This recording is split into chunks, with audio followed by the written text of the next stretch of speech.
kan. Tapi kan Habibnya nggak mengaku bahwasannya katanya fitnah. Berarti saya bilang, untuk apa sih saya memfitnah dan bikin seperti ini gitu? Apa untungnya buat saya gitu? Untungnya tuh nggak ada buat saya. Nama saya jelek ya kan, bener nggak? Saya pasti dihujat. Terus saya kayak gini pasti kena UU ITE, bener nggak? Saya juga nggak tahu nih ya. Terus saya bilang, saya cuma pengen semuanya damai. Saya juga nggak mau nama Habib jelek. Saya bilang kan, saya rumah tangga saya baik-baik aja lagi dengan suami saya gitu. Tapi di permukaan ini tuh saya cuma pengen dipertemukan oleh Habibnya aja. Anjing, babi, kenapa engkau tipu-tipu kau punya rakyat? Itu juga bisa menjadi bukti bahwa setiap keturunan Nabi yang hidup pada hari ini pasti ada, yaitu unsur kesamaan DNA dengan DNA Nabi. Membuktikannya lewat rambut yang ditinggalkan oleh Nabi, saudara.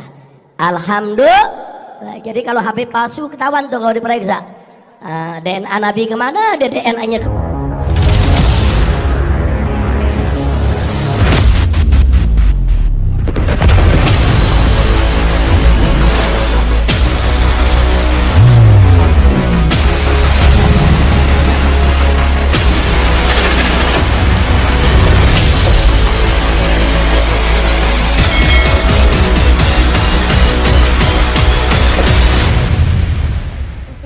Siaran langsungnya udah mulai, jadi saya nggak nunggu siapa aja yang nonton, tapi saya karena ini mau diupload di feed, jadi saya mulai ya. Assalamualaikum, nama saya Ratu Kori. Di sini saya mau meluruskan apa yang sudah saya upload sebelumnya, jadi biar gak ada kesalahpahaman atau bagaimana. Pertama-tama saya benar-benar meminta maaf kepada keluarga besar suami saya, terutama suami saya, dan saya juga meminta maaf kepada keluarga besar saya pribadi serta teman-teman yang sudah melihat video ini, siaran langsung ini, atau terlibat dalam kasus ini. Jadi yang seperti kalian tahu, saya adalah penderita gangguan mental sejak tahun 2023. Pada saat itu saya berdomisili di Sumatera Utara. Nah, ketika itu saya memang sudah berhijrah, namun memang ada permasalahan keluarga dengan suami saya. Jadi yang namanya perempuan dan memiliki gangguan mental, saya di situ melihat-lihat ceramah di sosial media. Kemudian saya melihat ceramah yang bersangkutan, yaitu HRA. Kalian bisa tahu siapa beliau. Jadi beberapa ceramah itu sudah saya lihat, kemudian saya tertarik terhadap ceramahnya. Yang namanya saya sebagai jemaah, saya itu memberi salam di Instagram gitu kan. Saya memberi salam kepada beliau, Assalamualaikum, dan kemudian beliau balas dengan sangat baik. Singkatnya, kami di situ sudah berbincang-bincang mengenai bagaimana cara menjadi seorang istri dan ibu yang baik. Karena saya pada saat itu benar-benar ingin mendapatkan siraman rohani, karena kondisinya benar-benar saya drop mental, saya kurang kasih sayang suami gitu. Jadi saya benar-benar membutuhkan siraman rohani gitu, benar-benar dari agama gitu. Pada kesempatan itu kami berbincang, HRA pun, beliau pun tahu saya sudah memiliki seorang suami, dan beliau bilang kapan-kapan boleh bertemu sama suaminya juga, tapi itu hanya rencana saja. Kemudian di bulan akhir Mei itu saya itu pulang ke Serang Banten. Kemudian saya bilang ke beliau, kapan ada kajian di Jakarta, saya mau ikut kajian di Jakarta karena agar membuka pikiran saya juga dan menenangkan hati saya. Beliau bilang nanti di tanggal sekian ada, namun itu bukan jadwal kajian. Dia bilang saya pulang dari kajian di Banjarmasin, kita bisa ketemu, dia bilang seperti itu. Yang namanya jemaah yang benar-benar mengagumi, ya saya karena ada waktu, ya saya menyempatkan diri untuk bersilaturahmi gitu kan. Nah, sebelumnya saya juga memberitahu kepada teman-teman bahwasannya Habib itu tidak memfollow saya, tapi selalu men-stalk Instagram saya gitu. Jadi saya bikin story, beliau selalu melihat gitu. Saya saya bikin story selalu melihat gitu kan. Jadi memang beliau juga mungkin apa ya, maksudnya menganggap saya gitu, memang menghargai saya gitu kan. Nah, pada tanggal 9 Juni itu saya bertemu di satu daerah Jakarta. Saya pergi dari Serang sekitar sore dan saya nyampe itu maghrib. Dan saya bilang bahwa saya sudah sampai di restonya. Beliau bilang, ini saya tegaskan, saya luruskan bahwa saya itu pertama kali ketemu beliau itu bukan di kamar hotel. Jadi saya itu ketemunya di restoran. Jadi restorannya itu berada di satu hotel gitu loh. Terus saya berbincang-bincang, saya pikir itu saya bertemunya itu dengan banyak kawan-kawan beliau gitu. Ternyata beliau sendiri, saya pun sendiri gitu kan.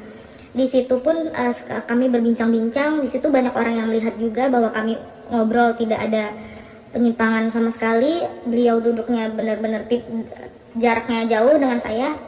Dan situ ada saksinya pelayan restorannya gitu kan. Sebentar ya teman-teman, saya nggak bacain komentarnya dulu. Nah kemudian kami berbincang-bincang selama 2 jam. Beliau itu lebih menceritakan tentang dirinya gitu kan, dari nol dia sebelum berkarir sampai di detik saat itu gitu kan. Jadi saya juga banyak mendengarkan kisah-kisah beliau. Saya merasa tertarik juga, saya juga merasa bangga gitu terhadap cerita beliau sampai akhirnya menjadi di titik seperti itu. Kemudian setelah berbincang selama 2 jam itu, Habib menanya kepada saya mau pulang kemana. Kebetulan kan saya dari Serang, Banten, dan saya bilang saya rencana mau tidur di Kramat Jati tempat kawan saya namanya Milea. Saya bilang seperti itu. Terus beliau bilang nggak usah pulang, nggak usah ke tempat teman kamu atau pulang ke Serang, kasihan jauh, istirahat aja biar saya bukakan kamar di sini. Saya namanya baru kenal juga, terus dia adalah seorang Habib. Saya demi Allah saya nggak mau merepotkan beliau. Saya di situ ada sempat penolakan, tidak usah, terima kasih Bib, saya bilang kayak gitu kan. Saya tidur di tempat teman aja, saya juga nggak bawa pakaian ganti, paling nanti minjem baju ke teman saya bilang gitu. Terus beliau bilang nggak apa-apa, nanti saya bukakan kamar barunya. Ya beliau ngomong gitu, saya juga nggak menolak gitu kan, karena memang perjalanan apa sih ini Kak, bukan apa-apa, keluar aja. Abis itu saya ya yang namanya ditawarin kamar, terus ya udah saya gitu kan. Nah akhirnya beliau kasih akses kamarnya itu kepada saya. Saya pikir saya terima, saya pikir kamar itu adalah hak untuk saya pribadi karena beliau sudah ngasih ke saya. Kemudian beliau masuk ke kamarnya, saya juga masuk ke kamar saya. Beberapa menit kemudian itu saya sedang berbincang-bincang di handphone sama keluarga saya. Tiba-tiba saya nyeletuk gini, kok bisa masuk? Saya bilang kayak gitu. Ternyata kalian mau tahu, nah Habib itu masuk tanpa ketok terlebih dahulu. Saya di situ shock.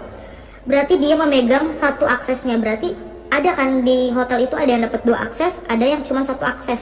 Nah di situ ternyata dapat 2. Saya nggak tahu bahwa beliau memegang 1 aksesnya. Saya juga berpikir seperti ini. Walaupun saya shock gitu kan, saya nih nggak tahu nih maksud beliau tanpa ngetok itu apa gitu.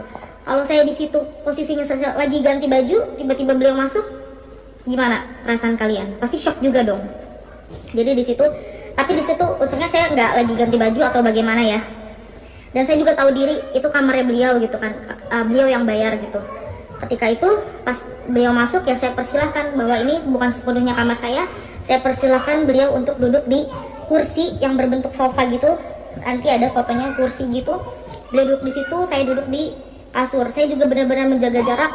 Saya itu gini ya, walaupun saya senang gitu, walaupun saya sadar diri, saya juga tahu bahwa beliau ini seorang Habib gitu kan. Saya ini benar-benar berkata-kata aja tuh benar-benar di sharing, benar-benar takut gitu, nggak mau yang salah-salah ngomong atau bagaimana. Walaupun beliau bilang santai aja gitu kan, santai aja. Beliau pun ngajak saya ngerokok bareng gitu, santai aja, dia bilang kayak gitu. Iya Bib, saya bilang kayak gitu kan. Nah setelah itu dia bilang lanjutkan obrolannya. Nah waktu di bawah itu kan obrolannya itu lebih ke tentang beliau dari masa zaman dahulunya gitu kan. Nah di sini itu dia bertanya kepada saya, kenapa Kori bisa depresi? Akhirnya saya jelaskan depresi seperti ini. Dan tiba-tiba beliau ngajak saya untuk usaha bareng karena beliau tahu saya sebelumnya memiliki usaha dan itu jalan cukup mulus. Nah jadi saya itu kasih tahu kan bahwa modalnya sekian bib gitu kan, penghasilannya sekian. Nah beliau itu benar-benar yang antusias, benar-benar antusias. Saya sebagai orang wanita ya, wanita ini kita jangan membicarakan Habib dulu. Seorang wanita, ada orang baru kenal, tapi orang itunya yang antusias kan kita masih bingung ya, apa ini orang benar gitu kan, apa iya ini orang benar gitu loh. Tapi kan saya juga nggak berpikiran oh ini nih Habib pasti benar, nggak mungkin terpeleset omongan dia itu, nggak mungkin ada pembohongan dusta keluar dari mulut itu, nggak mungkin gitu. Jadi saya mendengarkan dia. Beberapa kali dia minjem handphone saya untuk mengkalkulasikan gimana itu nanti modalnya itu, dan dia itu benar-benar, kalian tahu nggak, yang antusias banget. Kori, kamu harus buktikan kalau kamu bisa, dia bilang kayak gitu. Jangan stres lagi, kita usaha. Dia itu, jadi dia tuh tidak ngasih modal cuma-cuma, tapi dia bilang kita usaha bagi hasil begitu. Jadi kan saya juga ya sudah Bib, oke baik gitu kan. Saya juga nggak mungkin saya nggak ada berpikiran macam-macam gitu. Demi Allah nggak ada berpikiran macam-macam. Kalau saya mau berpikiran macam-macam, saya di situ udah foto-foto beliau gitu kan. Saya video-video yang saya story-story saya nggak ada. Saya di situ bener-bener dari Serang Banten ke Jakarta itu pure mau sharing tentang agama, tentang apapun itu yang saya mau pertanyakan. Karena saya itu bener-bener manusia yang depresinya parah, depresi akut. Saya sampai minum obat penenang yang dosisnya besar. Jadi sekali lagi saya tidak ada niat apapun kepada Habib. Saya juga berpikir bahwa dia adalah seseorang yang baik.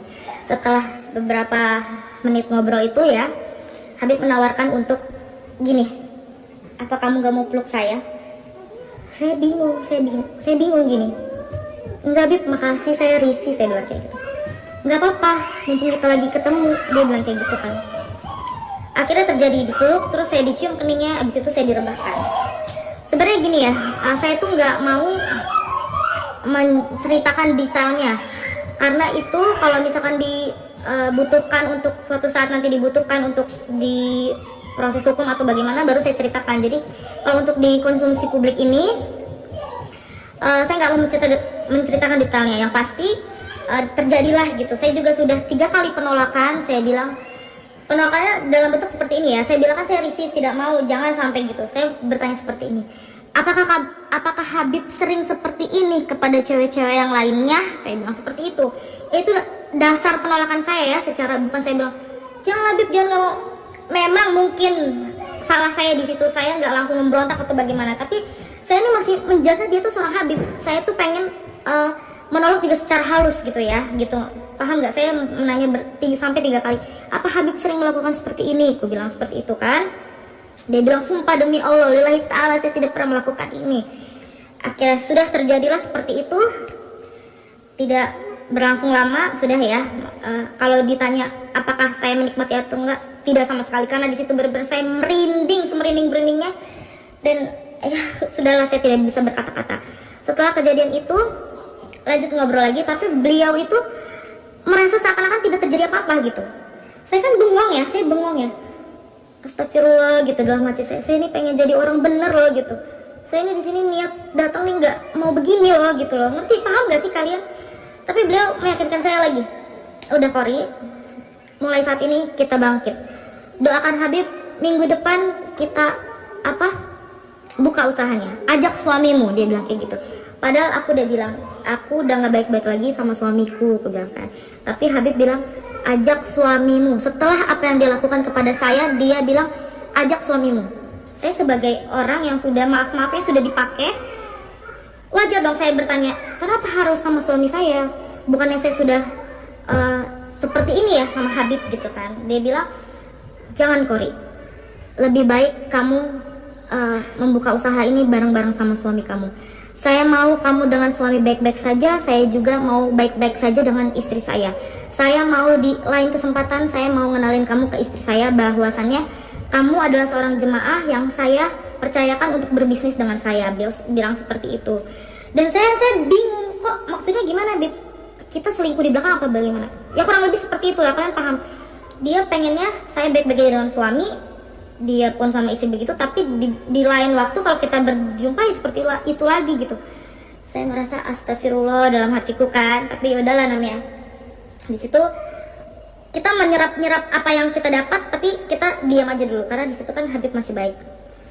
Dan Habib bilang, saya mau ke kamar dulu, dia bilang kayak gitu kan. Nah aku pun izin, Bib, saya mau izin bahwa saya ingin ngajak teman saya untuk tidur di sini, namanya Milea. Habib mengizinkan, silahkan untuk menemani kamu tidur di sini. Ya terima kasih semuanya. Kemudian apa namanya? Sekitar setengah jam kemudian datanglah Milea dan saya ajak ke kamarnya. Ketika Habib tahu yang tadinya bolak-balik masuk ke kamar saya tinggal buka aja karena dia memegang aksesnya, ketika beliau tahu saya, di kamar ada teman saya, kemudian dia langsung ketok. Saya bukakan. Beliau sempat ketemu teman saya dan berbincang-bincang juga sama teman saya, basa-basi gitu, namanya siapa? Milea gitu kata temanku kan. Kerjanya gimana, di mana gitu-gitu. Ya Milea nanti ikut aja sama Kori, nanti Habib mau modalin Kori. Milea bisa ikut sama Kori, bisa usaha, karena di situ maafnya Milea ya, Milea juga posisinya memang janda gitu kan, jadi Habib pun kayaknya mensupport untuk itu gitu kan. Nah setelah itu beliau berpamitan untuk pulang balik lagi ke kamarnya. Malam itu beliau pulang ke Kuningan dan saya juga mempersilahkan, jadi malam itu sudah selesai gitu, malam itu sudah selesai. Nah setelah itu besoknya demi Allah Rasulullah saya merasa bersalah. Saya langsung chat suami saya bilang, ya kita berpisah aja. Kenapa saya bilang berpisah aja? Karena saya udah dilecehkan. Saya tuh udah, walaupun saya nauzubillahinya ya, walaupun saya mau, berarti saya sudah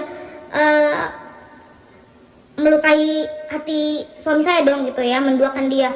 Jadi saya di situ demi Allah masih ada buktinya. Di esokan harinya saya minta ditalak. Di hari itu juga ditalak oleh suami saya. Tapi suami saya belum tahu bahwasannya saya diperlakukan seperti itu gitu kan. Esokan harinya Habib masih ngechat saya gitu. Dia pun selalu ngomongnya gini loh. Saya kan selalu pengen tahu kabar beliau gitu, tapi beliau responnya, Kori doakan saja minggu depan semoga cair gitu. Jadi beliau itu lebih ke menenangkan saya untuk kita usahanya jadi nih, doakan Habib gitu. Padahal saya itu nggak ke situ arahnya gitu loh. Saya nggak ke situ. Saya tuh minta pertanggungjawaban. Saya hancur loh sama suami saya gitu. Saya sekarang jadi janda loh gitu. Terus apa namanya? Ya dia sama istrinya baik-baik aja gitu kan. Terus akhirnya udah nih ceritanya masih apa? Beliau juga di sini ada nanya kayak, Kori where are you gitu kan, mungkin dia mau ketemu lagi dengan saya gitu kan. Ada yang ngechat aku tuh di tanggal 22 Juni, Assalamualaikum Kori where are you, di sini kan. Aku bilang aku baru pulang sampai Serang. Aku bilang Habib di Jakarta, dia bilang Habib di Bekasi, ini sore juga balik ke Kuningan. Dan dia ada nelpon 11.04 berakhir 11.06, 2 menit itu dia bilang lagi, Kori doakan Habib usahanya semoga bisa langsung dibuka, dia bilang kayak gitu kan. Dia selalu bilang usaha. Yang mana saya itu benar-benar enggak mengharapkan itu gitu. Saya enggak mengharapkan itu. Saya cuma ya Allah, ini kehidupan gue selanjutnya bagaimana ini, ya Allah gitu loh. Paham gak sih guys? Di tanggal 25 Juni dia bilang, Assalamualaikum Kori, Habib boleh minta nomor rekeningnya. Insya Allah pulang dari Banjarmasin udah boleh mulai, insya Allah doain aja ya tuh. Lagi-lagi untuk usaha ya udah gitu kan. Bahwa kalau dia memang ada niat untuk bertanggung jawab, ibaratnya gini, saya sudah menjandakan seorang perempuan, saya akan bertanggung jawab untuk kasih modal. Mungkin itu tanggung jawab dia, sebisa dia seperti itu gitu kan ya. Terus akhirnya di tanggal 30 Juni dia minta saya untuk Kori minta nomor HP-nya, boleh. Yang sebelumnya itu memang kita tidak pernah chattingan di maafnya WA, di Line, di yang lain sebagainya, hanya di Instagram gitu kan. Tapi beliau tidak ngechat saya sama sekali. Singkat cerita, suami saya tahu kejadian kebenarannya seperti apa. Suami saya langsung terbang ke Jakarta dari Medan, ninggalin usahanya tuh, usaha dia ditinggalin. Gak ada ya, demi Allah gak ada suami yang rela istrinya digituin. Coba kalau misalkan ada kalian di sini, para laki-laki yang rela istrinya digituin, hebat kalian. Ini suami saya juga menahan-nahan. Suami saya sudah melayangkan somasi kepada pihak yang terkait. Lalu balasannya yaitu adalah fitnah, katanya fitnah gitu kan, bahwa dalil-dalil tersebut fitnah. Sekarang saya bilang ke kalian lagi, demi Allah Rasulullah, mau kita sumpah apapun dimanapun dengan siapapun, saya berani bersumpah, asalkan sama beliau. Untuk apa saya menjelek-jelekan diri saya membuka aib saya sendiri, keluarga besar saya malu, keluarga besar suami saya malu. Saya di sini cuma pengen keadilan dan pengen gini loh, nggak mau ada korban selanjutnya gitu. Karena sebelumnya Habib juga bilang bahwa dia pernah check in sama janda, dia kasih uang susu untuk anaknya gitu, tapi janda itu malah ngerekam video dan nge-share ke teman-temannya, gua nih diajak check in sama Habib. Nah gitu, saya berpikir berarti bukan cuman saya doang ya setelah kejadian itu, berarti bukan cuman gua doang ya yang diajak check in. Terus itu baru satu yang dia bilang, dia speak up. Yang lain-lainnya kita nggak tahu. Dan dia pun bilang, dulu itu saya itu terkenalnya sebagai Rifki Bule di Jakarta ini. Siapa yang nggak kenal? Setiap tempat clubbing saya masukin itu. Jadi sekarang kita bukan cerita lagi masa lalu ya. Saya juga pendosa masa lalu saya. Kalian juga kurang lebihnya tahu saya itu masa lalunya seperti apa, kalian tahu. Tapi di sini masa depan, kejadian hari itu, saya orang yang pengen benar-benar hijrah. Dia adalah seorang alim ulama tapi melakukan seperti itu. Kalau misalkan ada nih di komen tadi, terus elonya kenapa mau diiniin kan punya suami, kenapa? Kan gue bilang gue mau pulang nggak boleh dibukain kamar. Gue pikir kamar itu adalah hak pribadi untuk gue, ternyata dia memegang satu aksesnya. Di situ kalian udah mikir ada kejahatan apa, ada niat apa yang dia mau lakukan untuk dia megang satu aksesnya itu. Harusnya kalau dia sopan dia ketuk dulu ya. Dari situ aja gue nggak tahu niat dia itu apa. Terus kedua ada yang bilang apa lagi tadi, pokoknya ada yang bilang kenapa mau gitu kan pelecehan seorang gini. Kalau dia adalah lelaki biasa, seumpamanya kalian laki biasa terus maaf-maafnya melecehkan, mungkin sudah selesai, bisa baku hantam sama laki gue selesai. Ini adalah seorang alim ulama yang benar-benar tahu agama, yang dia bilang bahwa perzinahan itu adalah dosa besar gitu kan. Apalagi masing-masing punya pasangan gitu ya, beliau lah yang lebih tahu itu hukumnya seperti apa. Mau ada 1000 perempuan yang gak berbusana di depan dia, kalau memang dia itu adalah benar-benar seorang habib atau alim ulama, dia kasih pakaian, pulang, saya kasih uang, pulang, gak mungkin dipakai. Dan ini di situ ya posisinya gue demi Allah gak memulai duluan, dia yang memulai duluan. Nanti kalian bisa cek ulang lagi siaran ulang ini gimana ceritanya. Nah setelah itu kita diemin gitu kan, kita diemin, laki gue diemin, tanya jawabnya nanti dulu ya sayang ya. Akhirnya pada tanggal 8 September kemarin, saya mau semuanya itu pakai secara tenang, damai gitu. Saya ngechat, sorry, waktu pas itu, pas kejadian itu, pas laki saya kesel itu, memang laki saya itu katanya sempat ngechat istrinya gitu kan. Akhirnya Habib itu ngechat saya panjang lebar, yang tadinya beliau pernah minta nomor WA saya, tapi sekata pun dia tidak mengirimkan pesan kepada WA saya.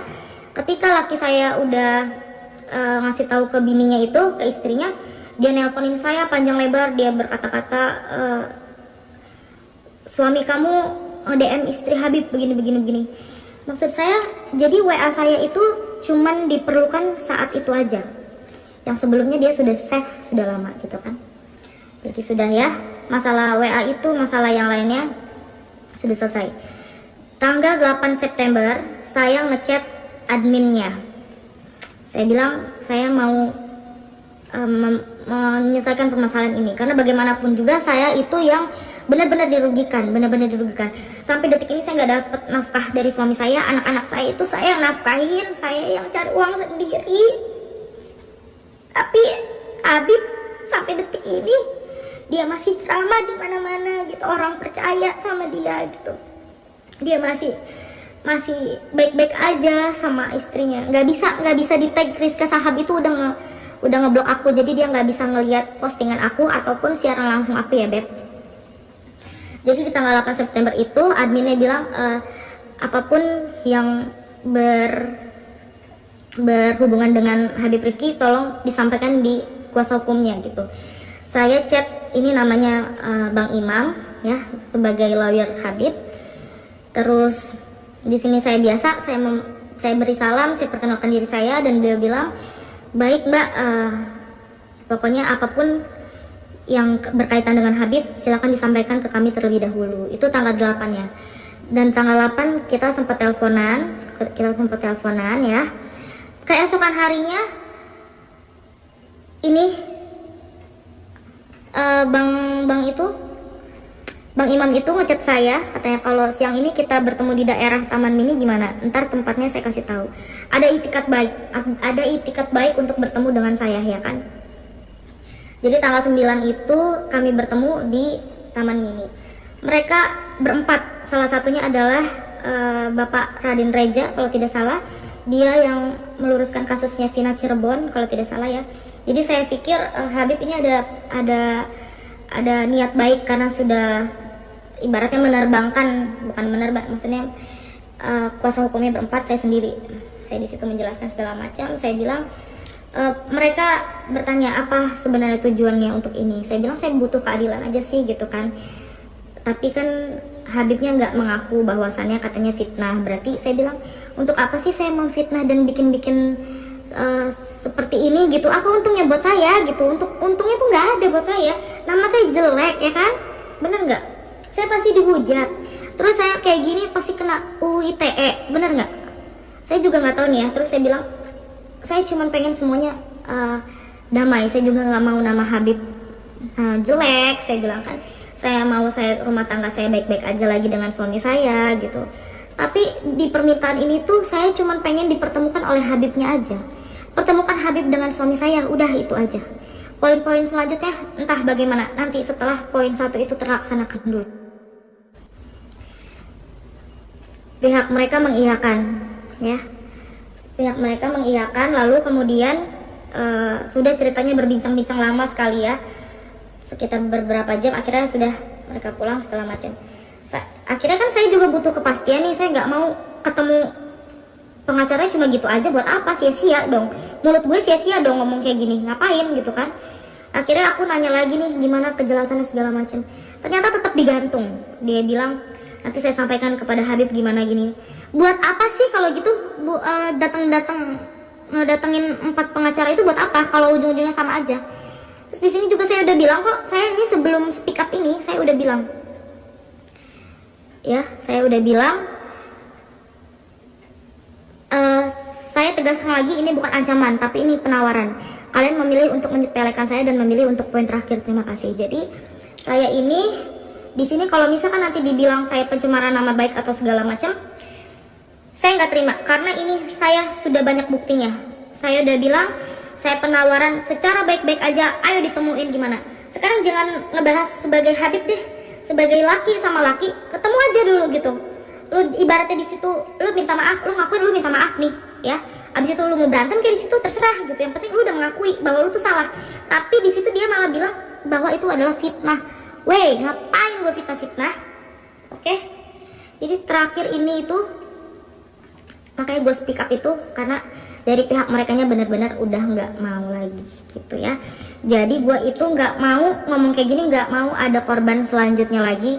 Gue bukan cuman HRA aja ya, mungkin ada banyak oknum-oknum berkedok agama yang melakukan ini, karena gue juga udah tahu dulu tuh ya, mungkin Habib yang besar itu ya, entah gue nggak mau nyebut nama, pernah bermasalah seperti ini lagi. Ternyata ini adalah ini menimpa ke gue pribadi gitu. Jadi gue ngerasa jangan sampai ada yang kayak gue, apalagi yang sebelumnya itu mungkin mereka nggak berani speak up karena mereka lemah segala macam. Kalau gue tidak, gue mau menegakkan kebenaran. Terus ada juga yang ngomong, emang nggak takut ya UU ITE? Enggak takut, gue lebih takut sama siksa api neraka di sana ya, di akhirat nanti. Karena gue tahu kebusukan seorang alim ulama bagaimana, tapi gue gue malah diem aja gitu, gak speak up apa-apa. Udah sih, intinya gitu aja. Jadi kejadiannya itu memang begitu cepat. Pertama beliau itu tidak mau mengakui bahwasannya beliau sudah begitu kepada saya gitu kan, terus janji-janji beliau juga sirna. Terus Kak maaf ketinggalan, emang ketemu di hotel Habib yang ngajak, apa emang kakak minta pengobatan gitu, ngajak mediasi di hotel? Nggak ada, lu dengerin siaran langsung gua, makanya ini mau gua taruhkan mending aku Habib dibanding aku Nabi, bukan alim ulama dia dukun kelamin. Yang nggak tahu terserah kalian, yang penting itu gua sudah menjelaskan sedetail-detailnya, sejujur-jujurnya, tapi ada beberapa hal yang memang gua tidak sampaikan karena itu adalah privacy dalam arti ketika nanti akan dibutuhkan untuk di pengadilan atau di urusan hukum nanti baru gua jelaskan gitu kan, apa aja, bagaimana ciri-cirinya dia, bagaimana kejadiannya itu di tanah seperti apa, itu akan dijelaskan. Itu biarkan itu adalah urusan saya dengan nanti selanjutnya ya. Lebih hebat Abah Otong daripada Habib itu. Guys, sorry, terima kasih, aku nggak baca semua, emang nggak aku baca ya, banyak banget, terima kasih. Tapi di sini kan banyak yang nge-tag Instagram istrinya, dia sudah ngeblok aku, jadi dia nggak bisa ngakses Instagram aku juga. Jadi yang mau share siaran langsung ini boleh, terima kasih banyak, turut bersimpati dalam masalah. Terima kasih banyak teman-teman yang udah support. Intinya aku minta keadilan dan jangan sampai ada korban selanjutnya, entah Habib-Habib yang lain atau memang Habib ya dia sendiri gitu. Saya tidak mau ada korban selanjutnya. Jadi terima kasih banyak teman-teman, mohon doanya dan bantu support sampai kita bisa membuktikan bahwa keadilan itu harus benar-benar ditegakkan. Kalau dia kasih pasal UU ITE, kamu kasih pasal juga pelecehan perhubungan, siap. Terima kasih teman-teman. Intinya yang mau dengar dari awal, Kori simpan di Instagram. Terima kasih. Assalamualaikum warahmatullahi wabarakatuh.